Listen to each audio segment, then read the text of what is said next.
Had a very scary experience the other night. A little background: I used to live next door to where I live now. I was born and raised there. I knew our neighbors from the time I was a little kid. I loved going over here. They were close to us, and they were old, and when they died I was devastated. The house and property went through a few relatives, until it reached her older son. He lived there with his young son. I used to help in math. Every weekend he would leave for his other house. Well, one weekend I saw smoke coming from the front of the house and called 911. It turned out to be a couple of homeless men trespassing and were using an old tin barrel for a bonfire right on his front steps. I wasn't able to catch it the next time it happened as I was sound asleep. The house caught on fire and over half of it was badly burned. They lost everything, and he salvaged what he could and left. He stopped paying the taxes on it, and it would be eventually sold to the public. But in between that happening, it became a place where drugs were sold and used. The man who bought it didn't realize the work that had to be done. He did half of it before giving up and selling it to me. I had to do the rest. I hired a few friends to tear down the old ruined house, and that was where we found a ton of exposed dirty needles and used baggies. Eventually everything was cleared up and I was able to have my home moved onto my property. Now onto the story. I had two scary things happen before this one. A drunk angry man woke everyone up in home at 2 a.m. by pounding on the door and screaming for me to kick his girlfriend out and that she needed a proper beat down. It looked like he was about to burst through a locked door. I called 911 while my son got the shotgun and yelled at him that if he came broken he would be shot. That stopped him from trying to get in and he took off, but before he could leave my yard, he was arrested. I found out from the dispatcher that I wasn't the only who called. He had done this to a few other neighbors and the cops were already there looking for him. I had nightmares for a few weeks.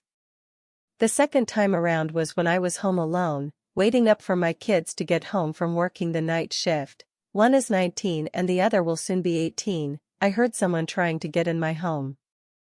I keep my doors and windows locked even when I'm home. They were trying to pick open my locks.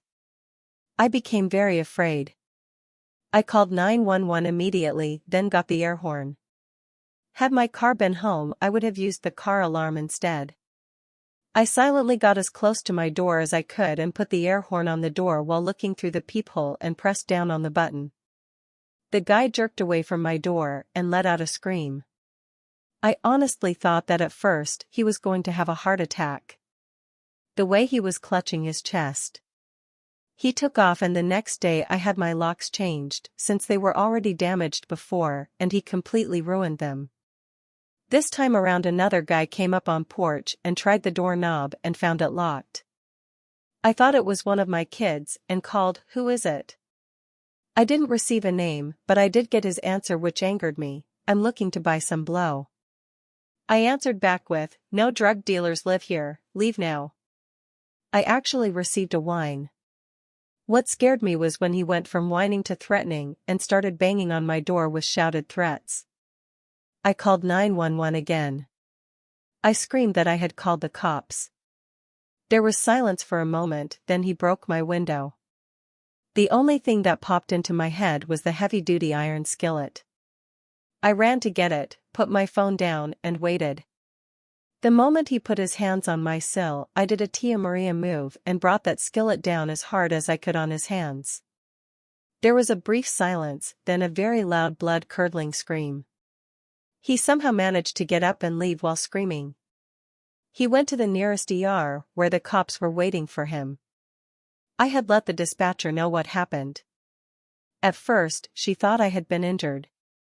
His screams had been that high-pitched. My nightmares last a few months. I also developed OCD, and had to keep checking the doors and windows. And looking outside numerous times before I decided to get therapy.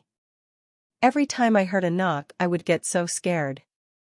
I had to double-check who was at the door to make sure that it was someone that I knew. Also, my late Tia Maria had done something similar, some 46 years ago. A thief was breaking into her home. My parents were visiting her and they were sound asleep in the bedroom that the thief was breaking into. I still don't know how she knew. But my dad came awake and so did my mom, and when the thief had very quietly cut the pane out and put his hands on the sill, my tia Maria brought that heavy iron skillet pan down, they all heard an agonized scream and he took off.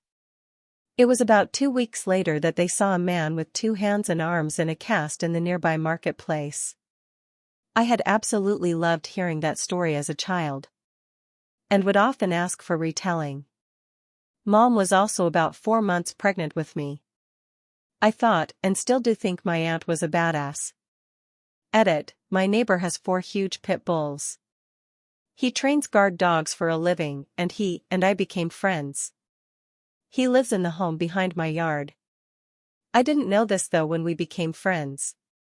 My backyard has a gate that leads to his backyard. His dogs are really friendly and to cats as well. I'll often hear a scratching at my door and they'll be there begging for a belly rub or some petting. I found out that they were trained when a guy tried to force inside, he was suddenly tackled and one of the dogs was on his throat with vicious snarling every time he moved. He didn't bite down and 2 of them did bite down on legs and arms. And the last one kept pushing me backwards, then standing in front of me. The 3 backed off on command from my neighbor. I haven't had any problems since then.